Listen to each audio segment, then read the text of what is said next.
Hi. Okay. So this time we had a conversation with Fitz Koehler, cancer survivor.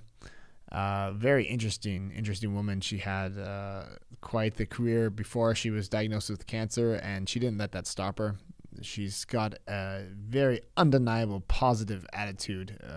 I'm still amazed by it after having a conversation with her for about an hour. Check it out. If you have anybody that you know is dealing with cancer in any way, shape, or form, family members, I'm going to check her book out.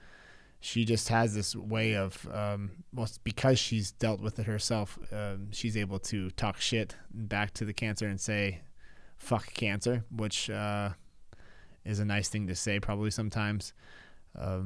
Yeah. Just check out the conversation. Thank you again, Fitz, for your time. Enjoy this one. All right. So today we have Fitz Koehler. Did I pronounce that correctly? Yes, sir. All right. In studio over Zoom, as we are accustomed to these days. So thank you very much for joining us. Super excited to be here with you. Yeah. Me too. I have to calm myself down a little bit. I have an attractive woman on the other side of the line. It's you have to kind of keep it down a little bit, calm myself. The hair is growing back quite fast. Fast to you, very, very slow to me, but I'm a grateful person. So I just am grateful to have some hair. Some hair is better than no hair. So the speed will be what it will be. And I'll be grateful for every millimeter of growth I get. Yeah, that's something that I've noticed about you. You seem to really be grateful in general. And I think you were that type of person before, right? Obviously. So, before, I'm saying that like everyone knows what we're talking about. Right. Yeah. No, I've spent my whole life very grateful. I'm a joy addict, number one. So I will find the rainbow in any crisis. I just prefer to smile. I can't understand people who enjoy chaos or stress, or some people really focus on sadness and difficulties, and I try to, no matter what the difficulties, I try to focus on the joy. It's a gift. I think it's definitely a gift. Yeah. And then I get that thing too. I'm that type of person too. I'm a very positive person, but I get that feeling from other people sometimes. Like, man, just be in a bad mood. They shame me. They positive shame me. Hey, on occasion I am. I tend to go into my own little space because I don't like to put that on other people. It bothers me to be a downer. I never want to be a Debbie Downer. So if I'm having a hard day or just built up stress, I go and exercise. I get out in the woods where I can't bother anybody else, because I would not want to bring somebody else's day down. Yeah. So, and this is something that I've never really thought about this as a profession, but so your profession is, you're a professional, you speak at these big rallies and runs, like at marathons, right? Yeah. So I'm two things. So I'm a fitness expert, first and foremost. I've been teaching fitness for decades. I have a master's degree in exercise sports sciences, and I'm, make a living out of helping people live better and longer. And I do it by making fitness understandable, attainable, and fun. And I love doing that. It fuels me. But the thing I do that's kind of pretty interesting, I say kind of pretty interesting, it's pretty interesting, is I'm a professional race announcer and event host. So I man the start and finish lines of some of the largest, most prestigious running events in the United States. So the Los Angeles Marathon, Philadelphia Marathon, Buffalo Marathon, cities most people around the world have heard. I am there on a start line and a finish line. And as the 30,000 people arrive at the venue, I'm there to greet them. I'm playing fun music. I get them engaged, informed, entertained. I whip them into a frenzy. I yell, go.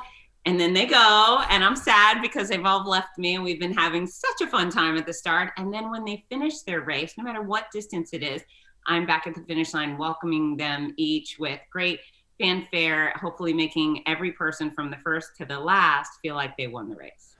So you're talking to 30,000 people at the beginning. There's this whole process before they get ready for the run, right? It's my favorite part. Yeah. The finish line is a great place of triumph, and people's lives are changed at the finish line, but the start line is the only time that we are all actually together in one space. and the energy is combustible. It's just such a gift to be the ringleader of that type of sports. And and we all love soccer, right? Whether it's American soccer or European soccer, whatever, but usually there's 22 people on the field and the rest are fans. And in my sport, running, I should say, or endurance racing, I often have 35,000 participating athletes. Yeah. And that's just, it can't be beat. It's extraordinary. How did you get into that? Just as a side note. So I am a speaker, and I speak on fitness and healthy living and so forth. I'm also a sport performance expert. So I help athletes prepare their body to perform better in their sport. And I do this for all sorts of athletes, from fighters to soccer players, football players, tennis, you name it, and runners. And so I was at Walt Disney World. They have an endurance series called Run Disney, and I was there at most of their events teaching my clinic strength training for runners and pain prevention or weight management for runners. And it was their race announcer, Rudy Novotny, who's extraordinary. He was the kind of the MC of the expo where I was speaking. And when I was done, he kept saying, "Gosh, you're such a great speaker. Oh my gosh, you're so fun. You're so engaging. People love learning." They're all nodding their heads. And every time I presented, he always gushed. And finally he said, "You know what?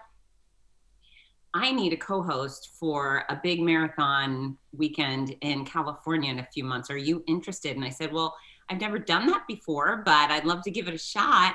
And so he put me in touch with the race director, who checked out my TV highlight reel and, delved into my resume. And then we had a short conversation, and he said, "Hey, I would love for you to come co-announce the OC Marathon. So, come give it a shot." And I did. And so I hosted the kids events on Saturday, and I connect really well with kids. I'm a heck of a lot of fun. And then on Sunday morning for the marathon and half, it was about an hour after yelling go for the very first time that the race director came over and he said, "Fitz, can you come back next year?" And that was the greatest compliment I could have had, is the fact that he wanted me to do this again.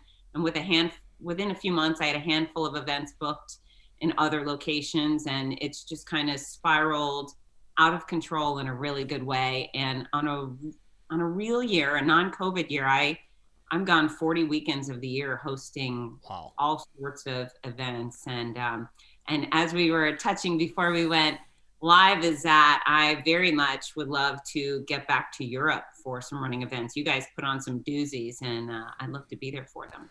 That's interesting. So have you been out to Europe before? I have. I've been to every country in Scandinavia, Russia, England, France, Germany, Switzerland. So I've done some quality travel, and I love it over there. I love being an American. I love my country. I love my state. I'm a Floridian, but Germany, nobody told us about the charm of the little cottages and the cobblestone streets, and the Black Forest was just so rich and mesmerizing. So you definitely have some things we don't have. You have some structures that are far older than our country, and I'd love to get back, and I love the people. Yeah, that was something that when I first got here that I was like, yeah, and my father-in-law kind of knew. He's like, okay, he's gonna just impress me with stuff like that, and we drive around somewhere, and he's like, "Oh, Remington, that building's it's in 1100 it was built." I'm like, "What? 1100? What?" Just kind of bragging on all how they outdate everything that we do in the States, but yeah, there's a lot to brag about. Yeah, the culture. I'm actually not such a history buff. I think a history buff can probably just come out and just ooze in Europe, right, and just run around. But yeah, I think the biggest thing that I noticed when I talk to people that have traveled and been around is that they just tend to have a more open perspective. It's automatic, right? You see things kind of just differently when you get out of your home country or home state, even. Yeah, I think one of the things that made me a better person, both personally and then professionally, was when I was 19, I think, or 20. I was hired as a fitness director aboard a cruise ship. Oh. And I had to get my passport within a few days, which was very exciting. I had never left the States other than to go to the Caribbean. for the Bahamas or the cruises, which is not a bad place either. But yeah, I got my passport and I headed over to a ship, and I was a fitness director aboard a cruise ship that sailed through Europe. And, there's something special about leaving home, leaving your country, and being responsible for yourself and navigating new places, new languages. Every time that ship pulled into port, I prioritized learning how to say, hello, how are you? Excuse me, where's the bathroom? How much? Please, thank you. I just wanted to be courteous to the natives and show respect for that particular country. So I was constantly learning, and Norway took my breath away. I mean, all of these countries had something spectacular I'd not seen before. And then you see all the commonalities. There's not really so much difference between me and the girl in the Netherlands, or me and the guy in Russia. It was wonderful. So yeah, I'm looking forward to coming back soon. Yeah. Everybody. I think everybody's like, just let us travel again, right? But that's right. Gotta do what you gotta do. And one thing that there's two things now, because you said something about the traveling on these ships, and I've been on one cruise, and what did you, as a fitness director, did you basically run all of the activities, because there's so many things happening on these ships, right? Right. Yeah, I was only responsible for the actual fitness center. Okay, cool. And I taught classes. See, so it was really fun. So, but I got somebody now. I can finally test. I can ask you this question, because that's what I thought when I was on that thing. I was like, all right, so wait a minute. You guys are in fantastic shape, right? Because you're doing this. You're doing like let's say, what kind of class were you teaching? Well, it was a long time ago. So aerobics, like dance classes, step classes, cool. Strength training, ab classes. And we had sit to be fit. We had chair classes because our ship was very expensive and we had a very old clientele. And so they would come and sit in their chairs, and we would do like that. We would exercise. It was so fun. Yeah, that I just know that my wife booked a spinning course or something like that, she came back though. She's like, she kicked the woman is doing this. She's doing this spinning course probably twice a day, 4 days a week. Right. So she's just peak fitness, and everyone there hasn't been on a bike in the last, 6 months. Right. they're all excited to have all these endorphins because they're on vacation and they think they can enjoy this time, and they come back and they've just got these terrible muscles afterwards, Well, here's the deal. So 2 things. When I was teaching fitness, I haven't taught in a group setting in like 20 something years. I don't teach exercise classes anymore, but when I did, it was just a great way to obligate yourself to being fit. I was teaching 2-3 classes a day. And as I was leading those workouts, I was also doing those workouts.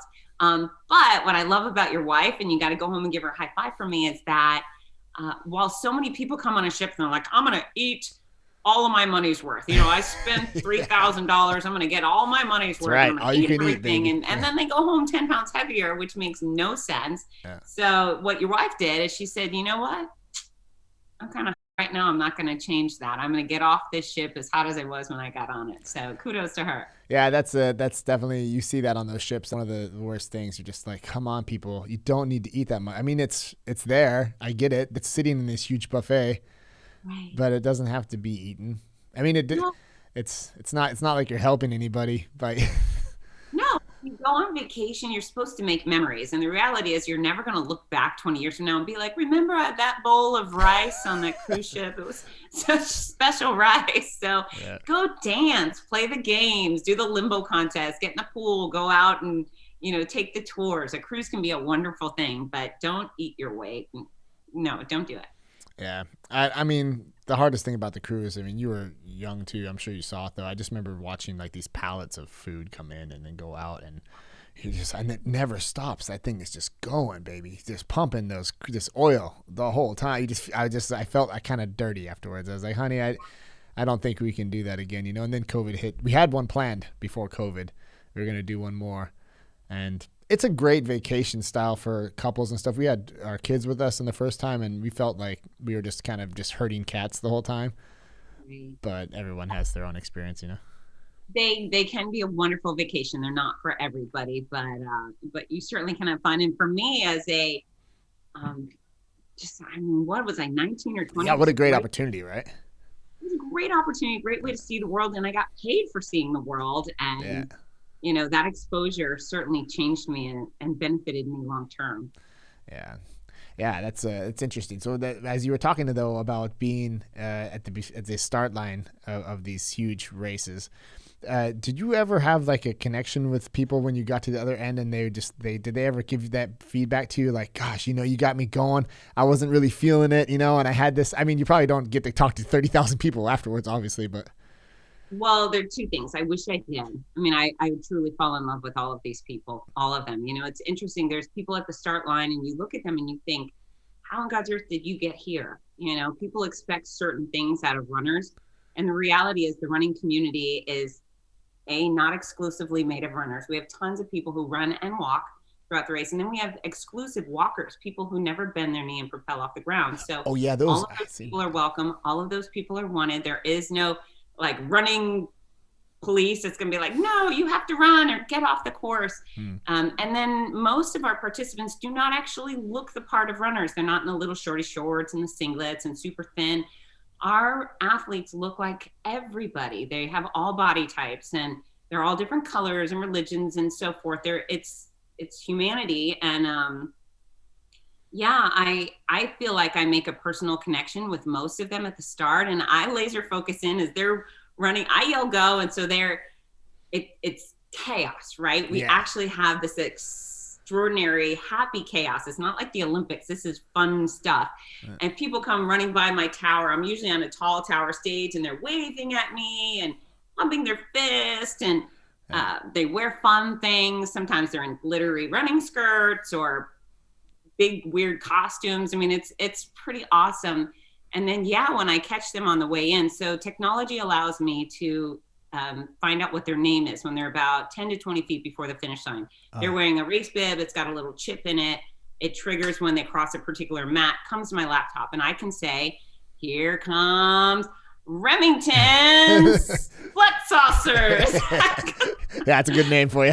Right. So I see a lot of names like that break my mouth, but I do my best. Yeah. And then so many of them look up and go, oh, she knows my name, But because of social media or because I'm very interactive, I do get to meet a lot of these people. And of course, so many of them reach out and say, thank you so much. I felt like I won gold medal in the Olympics today. Your shout out, your praise really meant a lot, or your encouragement at the start line got me really excited and I ran faster than I thought I ever could, or I was really nervous when I arrived and your conversation with us really calmed me down and made me feel at home and like I belonged here. And so, I have a variety of hats I wear, and getting people pumped up to do their best is one of them.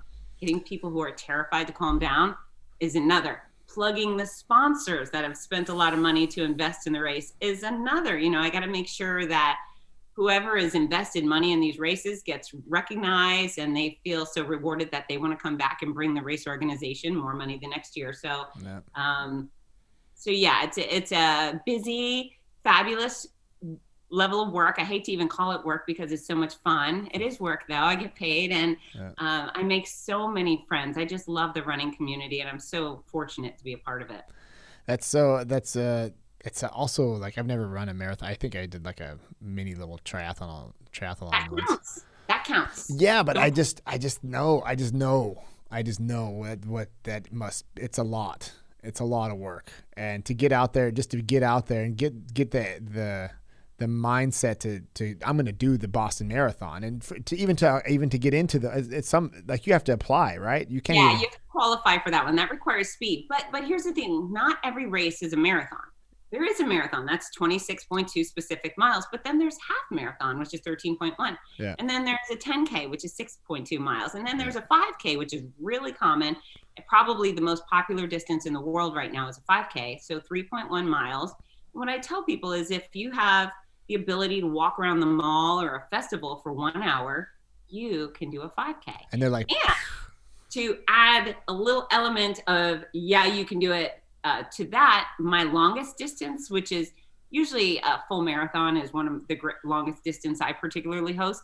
I have 400-pound people doing full marathons. I have 90-something-year-old World War II veterans doing full marathons. I have people with zero legs doing marathons, doing full marathons in prosthetics. So if those people can do full marathons, whoever you are, can probably get out there and do a 5K or a 1 mile, whatever. Just join us.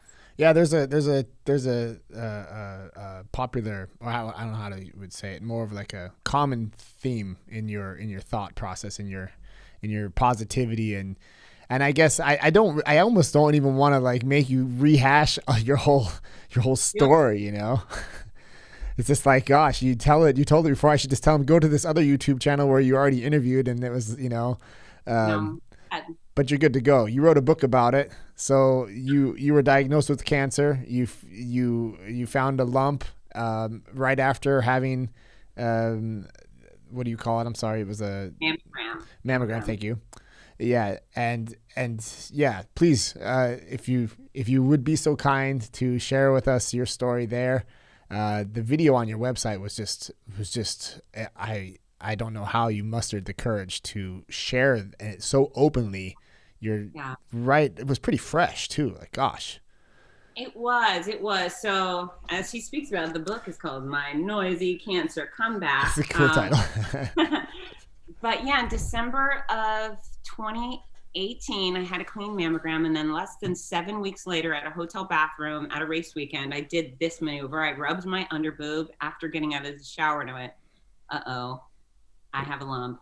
I have breast cancer." And so this was an important thing I did, where not everybody does. Some people ignore it, think maybe it'll go away. Yeah. I did not call my mom and cry or run to my girlfriends. I did not Google it. I just instantly, after finding the lump, picked up the phone, called my doctor. Thank goodness I did, because within that 7 weeks between the mammogram and finding my lump, I already had a sizey tumor with at least 3 infected lymph nodes, which means I had a very aggressive type of breast cancer that was on the go, trying to take me out. And so had I not made that phone call so quickly, there's a good chance you might be talking about me instead of to me. Yeah. So it's important for people to listen to their body's red flags, look for those, you know, signs and symptoms, and then go to the doctor. Just say, hey, something's weird, check me out. So I found the lump very quickly. 3 days later, I was at a doctor. 3 days later, I was having the mammogram ultrasound. Less than 2 weeks after that ultrasound and then the punch biopsy, I started chemo. But I had very aggressive type of breast cancer, and my whole treatment plan, I'll just lay out now. I had 15 months of chemo. The first 5 months were brutal, vicious, monster chemo that affected every cell in my body. Yeah. The latter 10 months were really hard, but not the same. Yeah. And I had 33 rounds of radiation. I had surgery, not full mastectomy. I had lumpectomy and several lymph nodes taken out. So that's the gist of my treatment. But yeah, I'm a bit of a private person. So I'm very public when it comes to what I do, you know, with sports and fitness. I talk on stages. So I'm public, but when it comes to my personal life, I don't need to share all the inner workings of what it's like to be Fitz Koehler, and really, who cares? So if it were not for the hair loss, I probably would have done breast cancer privately. You know, I probably would have just done it and nobody would have known. But there I was, and my hair, I don't know if you can see it, but it was waist length. Nice. Yeah.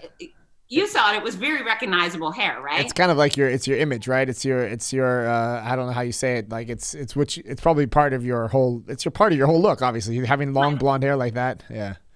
Very identifiable. And you know, my value was never my hair. It's my intellect and my bossiness and my ability to compel people to do things. But the reality is I was going to go from having this long, fabulous hair to being completely bald. And I thought, I'm going to have to tell people I'm not going to get away with this. And so I did. I had to make a very awkward video. It was right here at this table where I turned the camera on, and, you know, it's called I Have Breast Cancer. And there I was just telling the world that, hey, I am one of the healthiest, fittest girls. You know, I don't do everything right, but I do most things right. And if it can happen to me, it can happen to you. At that point, I had enough information to be able to tell people that the doctors had promised me a cure. I was just going to have to endure the cure. But I also got a little feisty. And, you know, as I do, I just said, listen, guys, I don't want your pity. I don't want any pity, period, end of story. I don't want anyone walking around feeling bad for me. You can root for me, you can cheer for me, but I'm going to be fine. I am going to show up at my events and perform as expected. I earned my spot on those stages. I am not giving up my career, and I'm also not giving time with my kids, and I'm going to be fine. So thanks and see you soon type thing. And, you know, wonderful chaos broke out, because once I finally published that, the world opened up with love and support, and it was really, they were very kind. Yeah, I mean, it's just it takes just sharing personal stories in general, you know, on this stage, and you already have an audience, so you know that, gosh, I mean, it just helps. It helps so many people that are, maybe there's people that are your book too, I'm sure. So the reason for writing your book is also is interesting to me. And I was listening to the way that you explained that. Can you explain that? Because that was something that I really found. Yeah. Two things is, first of all, I had so many surprises with my treatment. So yeah. You know, as you know, with chemo, people are likely to be sick, likely to be bald, likely to be tired. And I was all of those things. But then all this weird stuff started happening, these crazy, bizarre Twilight Zone type experiences. And I kept thinking, how come nobody ever talks about this? Nobody warned me of that. I mean, I had the doctor's PA sat me down for an hour and blah, blah, blah about all these things that could happen. She never even touched on some of the things that were likely to happen. My fingernails started getting these ridges, and apparently with each round of chemo came a cycle of nail death, whatever that means. And then they eventually rotted out while on my fingers, which, if you can imagine living with rotting fingernails on your hands, I mean, it smelled so bad, and there was no resolution for it. At one point, my eyes changed color. So I used to have really pale gray eyes. And then I woke up one morning and they were navy saucers. I just looked like a cartoon character with gosh, it almost looks like you have contacts in. Yeah, I mean, they're super blue now, right? Yeah. Yeah, super blue. Yeah. Yeah. People used to say, "Oh, your eyes are so cool. They're kind of like silver," or they're not silver anymore. And it's not that these are bad eyes, but they're not my eyes. Yeah, so I had the rotting fingernails. My eyes changed colors. My vision disappeared at one point. I mean, I didn't go blind, but holy mackerel, I'm a grown-up who doesn't wear glasses. I have good vision, and then all of a sudden, poof, I had bad vision, and it was everything. And then I kept getting myself into these crazy situations because I continued to work. So every single weekend, I was getting on a plane from Florida to Atlanta, Georgia, and then I'd head off to California or New York or Pennsylvania or wherever I was going.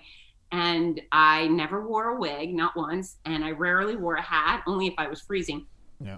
And so there I was, this bald chick roaming through the airports. I also never wore a pink ribbon or like a cancer warrior shirt. I just, I'm not going to be permanently labeled by this disease. It wasn't who I was. I wasn't going to be like, yeah, I got cancer. Hey, I thought, I'm not glamorizing this idiot inside of me. And I just went about my business, but I was violently ill. And I remember one point ending up in one of those airport showers. And I was in there because I had a layover, which flight was delayed. And so I was stuck in an airport for 6-7 hours. And so I thought, I'm going to go take a shower. And then when I was in there, some sort of crisis happened and the alarm went off. And there I am, naked bald chick in the shower trying to figure out what to do. So, so I just had all these kind of adventures / misadventures during chemo. And I thought, you know what, people should know about this stuff. And then I think they would really get a kick. I think they would laugh. Yeah. And then the other thing that motivated me to write the book, besides just the funny, interesting stories, was that, I've spent my whole life helping people do better and be better. And even though cancer was really, really hard and it made me cry almost every day, I would sit in my room alone or my bathroom alone and cry, or sit in my Jeep alone and cry. But, I always kept perspective that things could always be worse. I was a grown up with breast cancer that was likely curable. Was it hard? Yes. But was I a baby with cancer? No, that would be way worse. It wasn't my kid with cancer. And fortunately for me, it was a curable type of cancer. So yeah. I wasn't going to be, wasn't going to have pity parties. I just chose not to do that. I never had a why me moment. I also pursued my passions, which I think meant all the difference in the world. So if you have someone going through, whether it's illness or injury, try and keep them engaged in the stuff they love, because that's what will fill up their soul and keep them moving forward. For me, it was my career and my kids. For other people, it might be tennis or animals. And even if you can't play tennis, you can watch it on TV, or you can watch funny little animal videos on the internet. There are ways to immerse yourself in your passions. And then last but not least, I chose to be positive. And as you can tell, it's who I am, but it also became one of the most important parts of who I am, because, you know, I learned quickly, you do not score extra points for being the most pathetic person in the room. And if you are the most pathetic, cranky person, no one wants to come and visit you. So if somebody said something funny, even if I had just left the bathroom sick and I was bald and ugly, that I was like, I laughed. You know, if somebody said something funny, I laughed. And it was perspective, passion, positivity. And those are the things that, you know, allowed me to make this very noisy cancer comeback. Did you make yourself laugh even if you didn't want to? Oh, yeah, I think so. Yeah. I mean, I'm a good little soldier. I make decisions, and then I do whatever it takes to accomplish those goals. Yeah. That's what I'm just amazed by. I was listening to, do you know Tim Ferriss? I don't. It's just a podcaster guy. He wrote the 4 Hour Work Week, I think, is one of his. He's got like 5 books out, but I found him one like 10 years ago, and I just randomly listened to his podcast the other night, and he had this guy, Greg McKeown, on his show, also an author, and he was telling a story, and I just wanted to read it to you because he did the same thing. He has, I think, his daughter.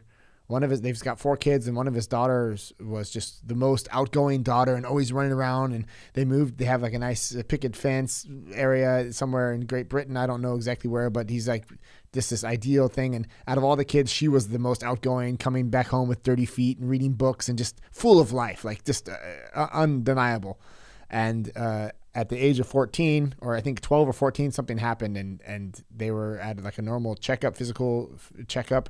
And the doctor's like, whoa, that's not really good that she failed that test. That you should probably check out like neurologist, you know, like what's this all about? So all of a sudden, like this girl, full of life, they watched it in front of his eyes. He said that she just lost all of these things. She wasn't laughing anymore. She couldn't, it took her 15 seconds to, you know, write the first letters of her name and all these neurological things, but no one could figure out what it was.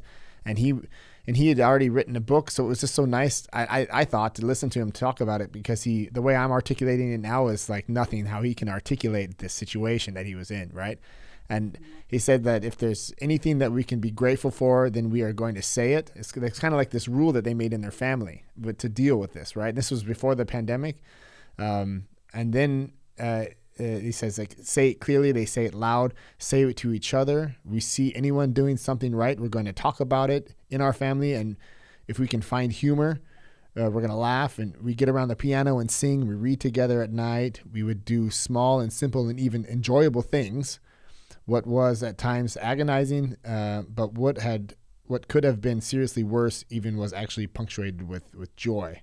So I hear your story, and I heard that story, and I think to myself, like, even in my own life, in everyone's life, everything's kind of relative, right? Everybody has their things that they're dealing with, and to have this type of perspective, it's too bad that we have to go through these tragic things or these very huge, issues health-wise, or to kind of come up with that. Why can't you just simulate that and learn from other people, you know? Well, here's the thing. You don't have to go through a nightmare yourself to have perspective. You know, I told you I was born a joy addict, and I'm so fortunate that's the type of person I am. It's got to be a lot more difficult to not have a sunny disposition. I realize what a gift that is. However, I also had a side of me that, you know, I was trained to complain about certain things, and I had the complete conversion, I should say. I was at the grocery store about 15 years ago, and I was in one of those 10 items or less checkout lanes, and the woman in front of me was about 9 million years old, and she had about 40,000 items on the thing, and she was writing a check. And so I was trying to get out of there quickly, and there was no chance of that happening. And I would have never said anything to this woman, but in my head, I was thinking, God dang it, you know? Yeah. And then I looked over, and the lane next to me was this beautiful little Snow White dress, Snow White costume. And I look up, and the little girl wearing it was bald. And then I thought, oh my gosh, what that child must be going through and what her parents must be going through. And so it was that point where I deliberately chose for myself, if it's not cancer, I'm not complaining about it. I mean, I'm getting over it. And so I'm probably one of those really annoying people to my friends, because they'll think something is a crisis, and I go, it's no big deal. We'll figure it out. You know, and if not, we'll move on without it. You know, there's all of these things in life that just are no big deal. Yet we see on social media every day, there's someone desperately looking for the wrong type of attention. They're desperately looking for pity. They're, oh, pray for me. I sprained my ankle. And I'm thinking, really? You sprained your ankle? That's the worst thing that happened to you? And you're putting it out for everybody in the world to know. And now you're eating up all the prayers. Maybe they should be praying for the little kid who just had a horrible car accident. I've had tons of minor injuries. Oh, well, so be it. Our bodies are magical things that are really good at healing themselves. Our doctors are genius. And so a sprained ankle is not something I need to notify the public about. You know, even I look at a house fire, as tragic as that is, I would say, well, did the people get out? Yeah. Okay. Well, it's just stuff, you know, so we can make our choices every single day to either be happy and grateful or be miserable. And I choose to be happy and grateful. I just think that, like, if cancer is not going to test that, what else, you know, right? Well, you know, all of a sudden there it was. I used to say it's not cancer, and then it was cancer.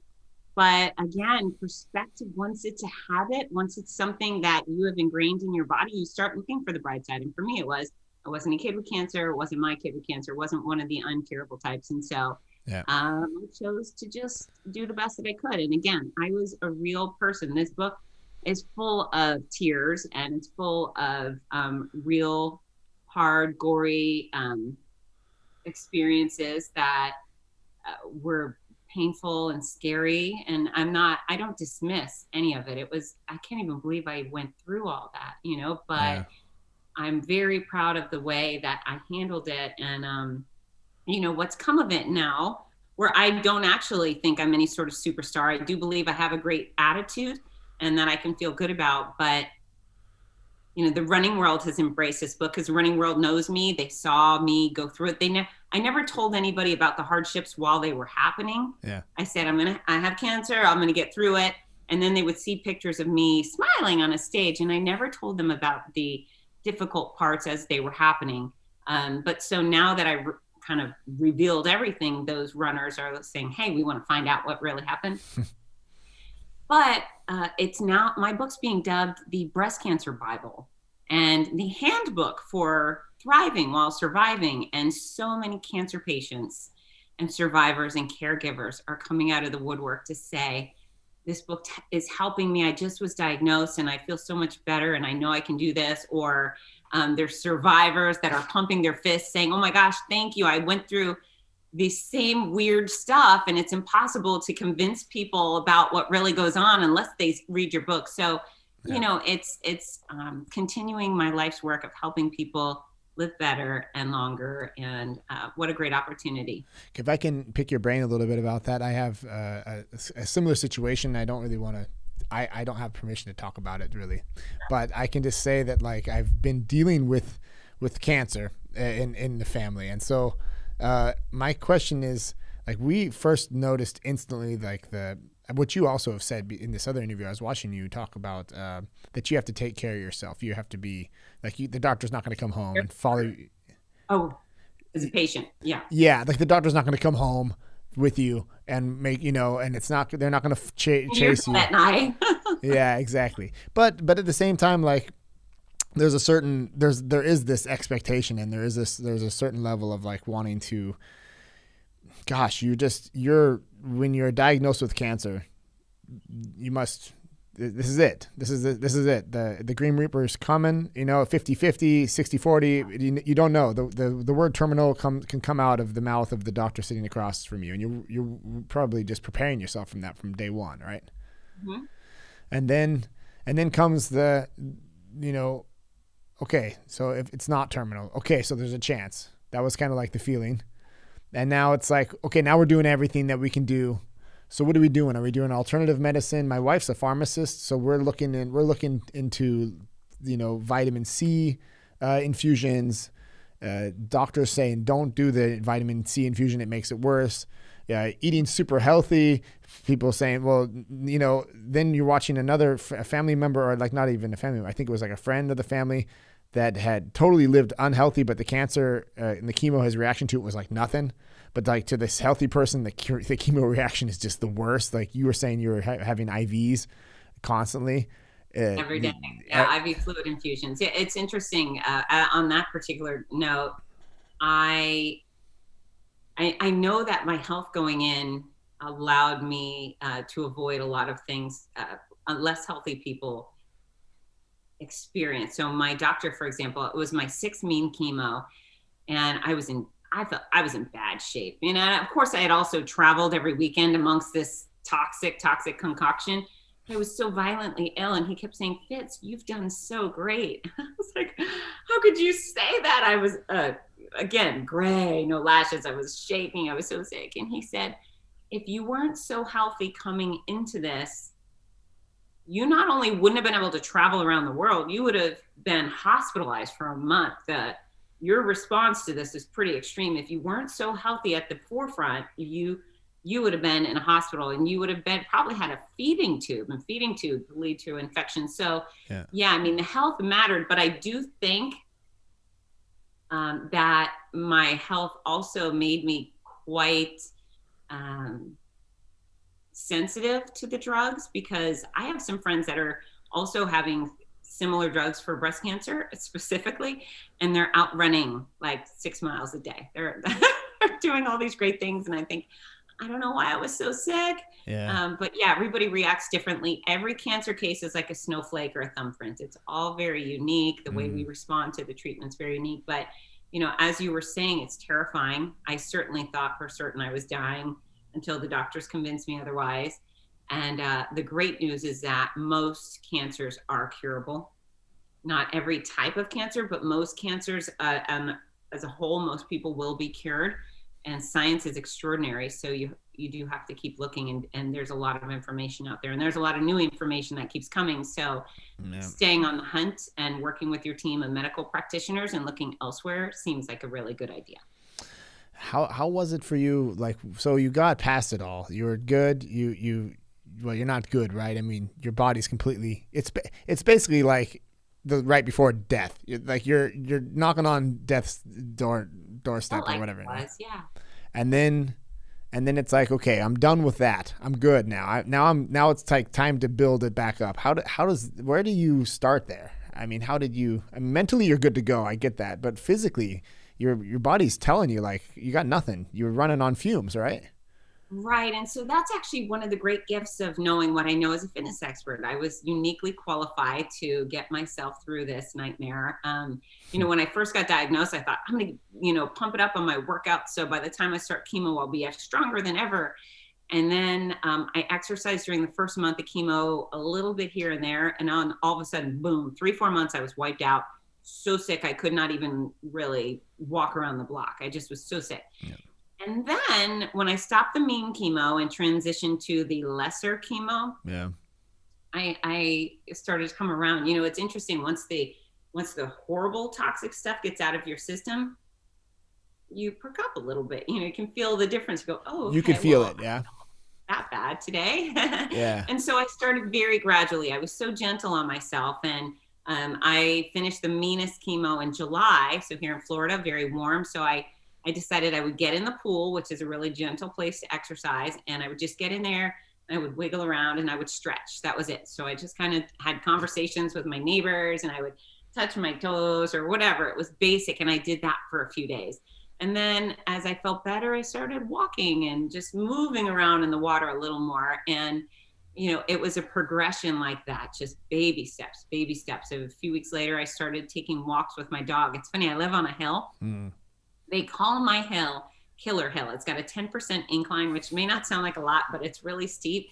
And so I took my beautiful, loyal best friend dog for a walk, which I hadn't done in 4 or 5 months. We get to the bottom of the hill, and then I can't get up the hill. I'm down there. I'm like, oh, I just can't do it. I was too weak and unfit. So I had to call home and say, can you come and pick me up? And so we got to ride up the hill. And then after that, my husband would come with me, and he would put his hands on my back and push. He would give me a little help as I walked up the hill. So, you know, I took the most gentle forms of exercise, being in a pool and walking, and made those my first go-to choices. I soon went into the actual gym, which I was so happy to get back into a gym, kind of like a fish being dumped out in the water or back into the water. Yeah. Just felt refreshing to be in. And I sat down on some piece of equipment, and I was lifting maybe a third of what I used to lift. I was very, very weak. And then I had that moment where many people in the gym have is, oh, I'm so weak. Someone's looking at me. And then I thought, well, people might be looking at my bald head, but nobody in here at all knew what I used to lift, and nobody knows what I'm lifting now. So who cares what they think? I'm just going to lift a weight that feels good, that's going to do no harm. And I'm going to be so proud of me that I am making my comeback, that I am making progress. And so, you know, every step I took towards being fitter and stronger, I celebrated. I took each step with great pride, knowing what I had gone through, knowing where I've been. I lost 13 pounds, and I'm a lean girl to begin with. I went from about 124 to 111. I was pretty scrawny. It wasn't healthy. It was even my mom said, you look like you're in the Holocaust. And I thought, well, yeah, and thanks. That's not helpful at all. You know, I'm doing my best, and I'm very proud. I put back, I think about 8 pounds back on, and you know, you got to just keep moving forward. You can never take you can never just sit back and do nothing. You know, while you're super sick, it's okay to rest. But then when you can do better, you should do better. And I've done obstacle course races. I've done a triathlon. I've done some 5Ks. I'm still not the fittest girl that I was before cancer, but I'm pretty fit. I'm very proud of myself. Yeah. It's a hard haul, but it's worth it, the effort. Yeah, I'm just amazed at that this positive internal dialogue that you have with yourself. Even like just saying like this one step here. I don't know if I could do that. I don't know. You could, and sometimes it takes for the moment where you have no choice to figure out what you're made of. And you know, it's great to be this fabulous person where everything's going right and you're making money and work is great and people love you.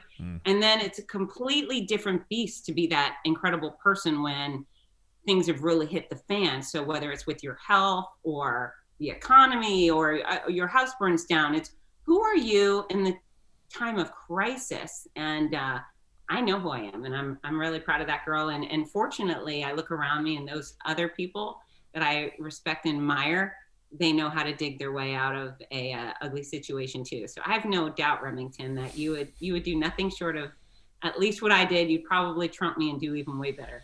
You identify with yourself like physically very much, you know. And I've thought about it, and you really, until you're faced with that situation, it's just unimaginable. And yeah, like I said, it's just amazing to hear your complete your self-actualization in that sense, and it's just so, it must be, I'm sure you hear it from a lot of other people that have read your book or that have you know, dealing with this kind of stuff. That's the best thing to hear, to see someone else that's basically said fuck cancer, right? Like that's my favorite thing, just fuck cancer. Well, yeah. And it's so neat for me, especially via social media. I have access to so many people that I don't have locally. And I have these men and women who have read my book, and they're out doing stuff that they didn't think cancer patients could or should do. And they're living these great lives, and they take these beautiful selfie out hiking in the woods and canoeing, and they're living a quality of life. And you know what? Sometimes we let days go, right? And nothing makes the days more important or your health more important than someone looking you in the eye and saying, hey, you have a potentially lethal disease, whether it's cancer or something else. And all of a sudden you go, whoa, I have stuff to do, right? Like I gotta live. And so I'm grateful that the book has inspired people to, I don't know, just go for it a little more. And, at one point when I was super sick, it was after my last dose of the very mean chemo, and I was obliterated, and things were bad. And I just got done announcing a race, and I spent the night on a floor, and I woke up a mess. I mean, the whole thing was just very defeating, morally. And yeah, you said I heard that you talked about like a chocolate donut, like it was like, right. Yeah, that's right. I'll tell that little story here. It's in the book, but I had just spent the weekend in Denver, Colorado, announcing a race, and I just lost my eyelashes, and I was so sick, and I was weak, and I had probably pushed the limits of what I should do, but that's what I do. So whatever. So I fly to Orlando. I didn't come straight home to Gainesville, Florida, because my daughter was having a cheerleading competition. I wanted to see her. And so we went to a friend's house who lived in the area, picked me up from the airport, brought me to his house, and they made dinner, and they had asked what I could eat. And we said something bland like chicken or soup. I could have just done with a can of soup, but they made very spicy chicken and some spicy potatoes or something. And so I might've had a bite, and I thought, I just can't do this. And I was so tired, and I just felt so bad. So I said, excuse me, if you don't mind, I'm going to go to bed. So I left the dinner table, and my husband stayed with them and visited. And for some reason, I don't know why, but when you feel bad, it helps to sleep on the floor. Right, yeah. Almost like when you have a hangover. So I was on the floor, miserable. And at about 2:00 in the morning, my stomach was saying, you have to get food, dummy. You need to eat. And so I creep into their cabinets in the kitchen, and they were on a health kick, and all they had were vegetables. There was literally nothing there but vegetables. And all I really needed was a cracker. I just needed something bland. Yeah. And I digging through the cabinets, finally came across one little tiny donut, a chocolate donut. And I thought, oh, okay, here it is. I'm going to eat the donut. So I take the donut and I creep back into the guest room. I get back on the floor, and I take one bite of the donut, and apparently I fell asleep. And then I woke up, and I had chocolate donuts smeared all over my bald head. It was on my arms. I had apparently slept, rolled through this donut, and I got into the bathroom, and I just looked at myself, and I just thought, what has happened to you? I mean, it just was awful. And not only the way I felt, but the way I looked, it was very defeating all around. So then I go to my daughter's cheerleading competition. And again, if I had said, I'm too sick, I can't go, nobody would have blamed me, right. But I would have blamed me. I didn't want to miss out on her wonderful little life. And I was sitting in that arena thinking to myself, if I were terminal right now, if I were someone with death sentence, they said, yeah, Fitz, you're not going to survive this, I would want to be here. And no matter how bad I felt, I was so happy to be there watching my little girl perform and all these other wonderful kids perform. And then I thought that has got to be a priority for people to know that if you have, it's your uncle, he's dying of X cancer, or your aunt or your sister or whatever, let them live, because so many people are like, no, you're sick, stay home. What the hell is the point of that? If you're going to die anyways, let's make those days great. I mean, I look at this COVID insanity where they're taking sick people and saying, we're taking terminal patients and saying, you can't go to the beach because you have terminal cancer. No, I have terminal cancer. Get them to the beach, get them out to see a show, get them out to do anything. We've got people dying in the hospital with cancer. We can't go visit them. No, everybody they know should be wrapped around them, loving them, because who cares if they get COVID, right? Because they're going to die. They might as well die in the loving arms of the people they cherish most. And maybe not everybody feels that way. Maybe you'd rather have 4 extra days isolated alone in the hospital. But for me, my passions are my people. And I wouldn't have wanted to, if I had gone the other route, if I would have been dying during COVID, man, that would have pissed me off if somebody would have said I couldn't be with my family, my loved ones. because I was dying. I mean, the whole thing is crazy. So sorry, that was a tangent. No, I totally go with that. I feel you. I'm on your level there. Like that's what it makes us more susceptible to COVID somehow. Like if it's a virus, I get it. It's bad deal. Whatever. We don't need to get into the conspiracy theories or if there is one or there isn't one. But our immune system is supported through this family, this community, like our being around other humans and having this interaction and socially interacting keeps us fit mentally, and I would say our immune system is totally connected to that. So let's go there, because I'm not sure how things are going in Germany, right? But in the United States, we got this Dr. Fauci, who's turned out to be quite the nutcase. This guy is all over the place. He's right. He's day is night. Everything, or what he says one day contradicts his very own words the next day. Now, yes, there is a virus. I believe there's a virus. I also believe in the flu. I get my flu shot. I've got nothing wrong with people saying there's a virus making people sick. However, and I am an actual highly credentialed health and fitness expert, not once has any of the American medical authorities on television said every American needs to get outside and exercise because that builds a strong immune system.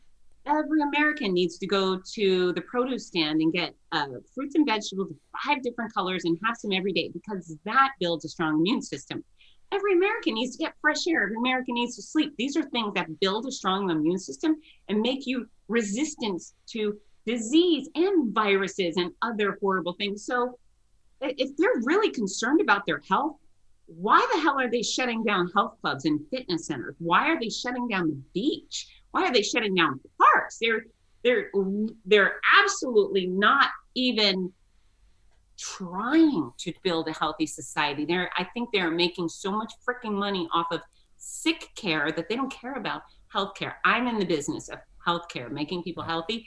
They're in the business of keeping people sick, keeping scared, keeping people at home. Their actions have nothing to do with building a strong, vibrant, healthy society. The end. Yeah, I just say cheers to that. That's the same conversation I have with my wife. My wife's also in the health in the health industry. Eric, isn't that what you've been hearing the last year from me and my wife? That exactly what she just said? Can we confirm that on our side? Confirmative. Confirmative. Yeah. No, it just is. It's all the things that, like vitamin C, supplements, all that, eating healthy, fresh air, sleep. No one's talking about that. No, just wait for the vaccine and then go back to McDonald's. I'm talking about that. I'm talking about that. And so I'm sure there's someone out there who hates my guts. They're like, she's not taking COVID seriously because she thinks we should be at the gym. Well, hell yes, I believe you should be at the gym. In fact, I've made an extraordinary career out of getting people to live better, live longer because of exercise, because of nutrition. And, if that conflicts with your urge to stay home and hide underneath the covers, then so be it. I hope you come around. But it's the people that are hiding at home that in my social circles are the ones who are getting sick and the ones that are being hospitalized. Those of us that are out living large, taking care of our bodies, we're doing just fine. Florida's a place to be too, huh? In general, right? Texas and Florida is what I've heard from Franzi. My wife would say, she's like, so, because it's just here in Germany, we don't have, like, it's all the same. It's all just bad. It's all California. Like, Germany is just one big California, right? And at least not as many people, but besides that. And I was like, well, Texas or Florida is what I told her. Where do you want to go? You know? Well, you know what? Florida, it's funny. Floridians rarely even go to Hawaii. Now, mind you, I'd love to be at Hawaii, but I live in Florida. So I was like, well, why am I going to spend $5,000 to go to Hawaii when I've got, 20 of the most beautiful beaches in our country or in the world right here in our state. So we have so many wonderful resources, natural and otherwise, theme parks and so forth. But then our governor, he gets what America's all about. And I know worldwide Americans, some people like to trash us and they like to pick on us, but, freedom is a real thing. It's a real priority. And I'm one of those red-blooded Americans who thinks freedom is number one, period, end of story. Here's freedom.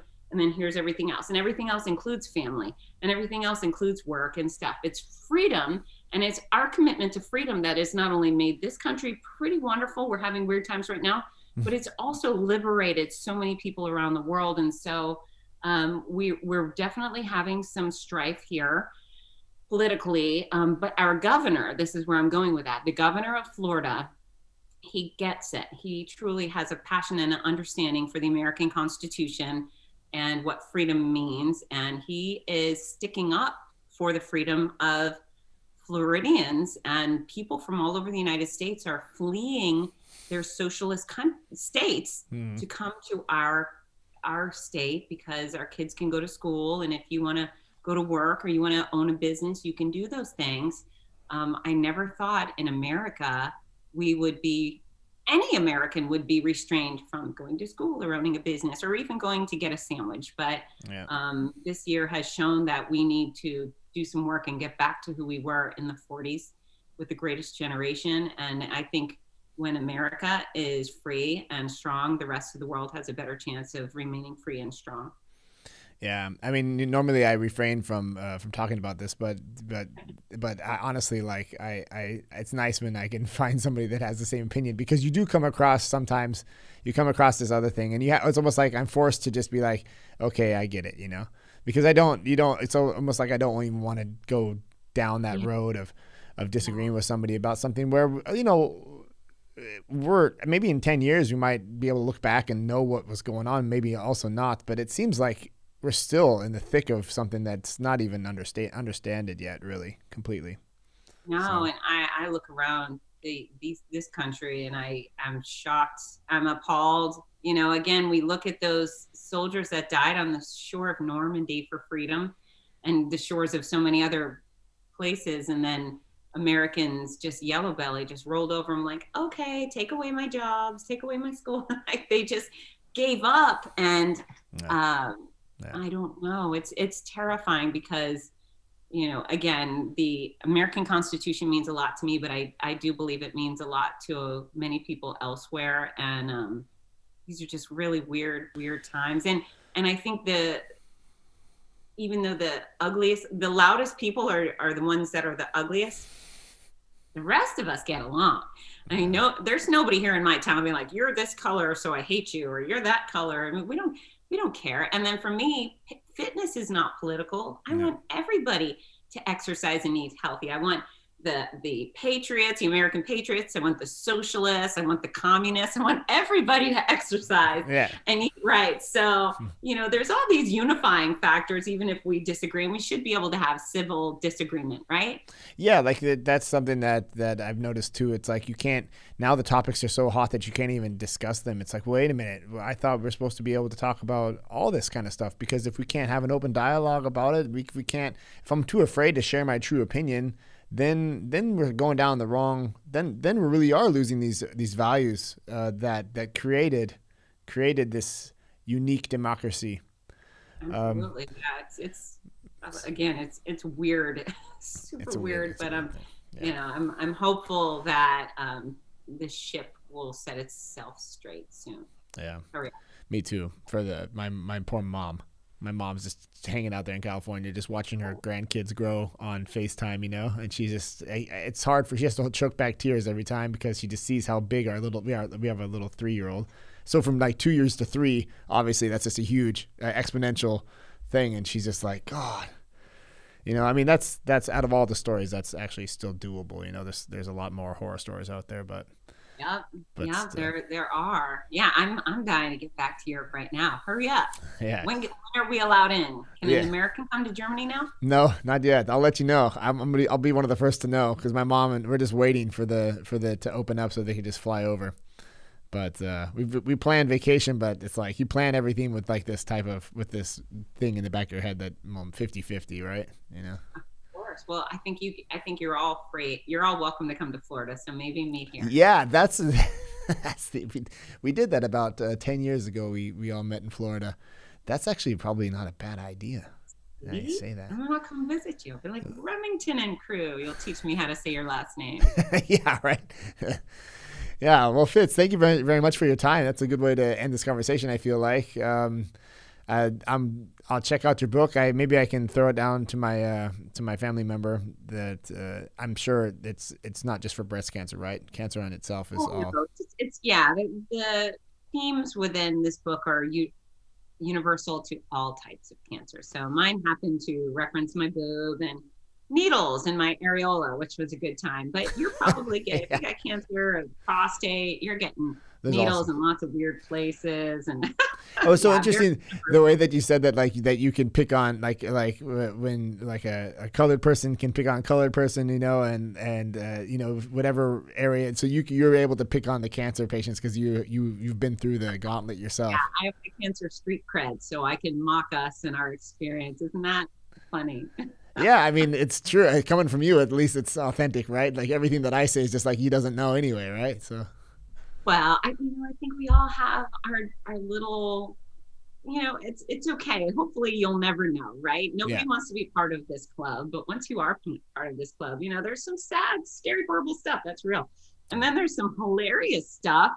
And yeah, I like making people laugh, especially while they're learning. Right on. Right, like you want to hang around after we go offline so I can say goodbye. Sometimes I forget to say that, and then we say goodbye, and then it's like, absolutely. And can I tell people that even though I'm an American author and publisher, books available worldwide, Amazon definitely, Barnes and Noble, I just said. And if you get the book, it's paperback, hardcover, ebook, and audiobook. So you can just listen to me blah blah blah for 10 hours. But I would love some more European reviews on Amazon. So any feedback you guys have, I'd love to hear it. And I appreciate anyone who invests. That's cool. So you have it also as audio version now, and you read it yourself? I did. I narrated it. It's that was one of the hardest things I've ever done professionally. It wasn't bad. It was just challenging. Respect. Yeah. And I feel really good about it. Right on. Cool. All right. Well, then we'll put all the links in the show notes for sure, obviously, you know, and we'll share it. Yeah. Thank you very much for your time. It's really been a great conversation. Thank you. It's nice.